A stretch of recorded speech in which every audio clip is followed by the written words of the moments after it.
Hello everyone, my name is Christopher Heinen and I will be discussing with you a neonatal surgical procedure exclusive to males. When I speak about this procedure, I'm not only addressing my fellow male populace, but I aim to inform the female gender as well, as to educate everyone on a practice that may be older than written history itself, but is rarely debated or discussed. Now you may be asking yourself at this point, well, what is this surgery? Well, I'm speaking about the surgical removal of a newborn's foreskin known as male circumcision. Now, why male circumcision is not discussed more may stem from different factors, such as societal norms, a sacred religious practice, or the negative stigma that revolves around discussing reproductive organs and the reproductive cycle itself. My plan today is to cross these barriers and shed light on the subject that has spent too long in the dark. I'm placing myself in front of you today to neither advocate nor oppose this practice, but to simply inform.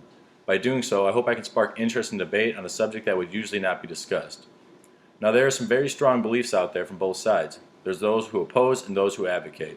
The opposition claims it's genital mutilation and child abuse.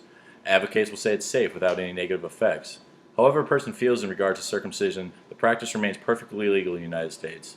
Now, you heard me mention mutilation earlier. So what is mutilation? Mutilation is defined as the infliction of serious damage on something, and it is argued that by incising flesh from the human body, that this is in fact causing damage to that child. But on the other side of this argument is the fact that removing the male's foreskin does not affect the body's ability to reproduce sexually or expel urine from the body. Now on to child abuse and how one side justifies this belief and the other refutes it. One may see the surgery as abuse since the procedure will cause some stress and pain. But in today's world, the level of stress and pain is reduced by utilizing analgesics, a complete opposite practice from when a common belief in the medical community was that infants neither processed nor felt pain. Additionally, as with any surgical procedure, there is a risk for serious complications, but there is substantial proof from the American Academy of Pediatrics, also known as the AAP, stating that the risk of serious injury from a circumcision is relatively low due to the modern medical practices and therefore is seen as generally safe. Now that you've heard some beliefs, it's time for me to tell you about some statistics. Now, the first set of statistics comes from the Journal of Law, Medicine and Ethics, where they quoted information from the AAP stating, the most common complication is bleeding, and that approximately 40% of infants who experience bleeding will need a suture placed to stop this bleeding. And now the second most common complication, well, that's infection.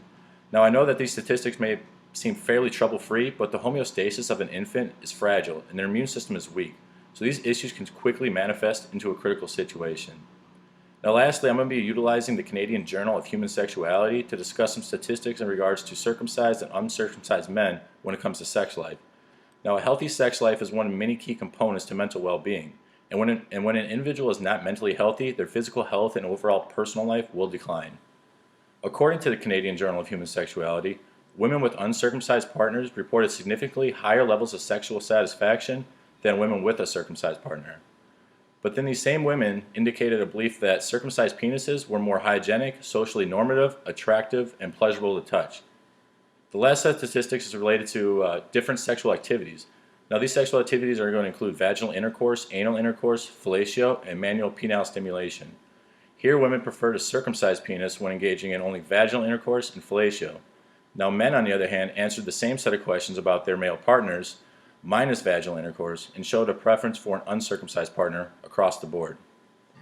Now, regardless of where your beliefs fell earlier or where you stand today, it is important to discuss matters such as this, whether it be uncomfortable or not.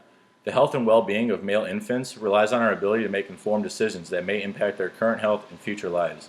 So thank you for listening to me today, and remember that the decisions made today can have a long-lasting effect on our tomorrow.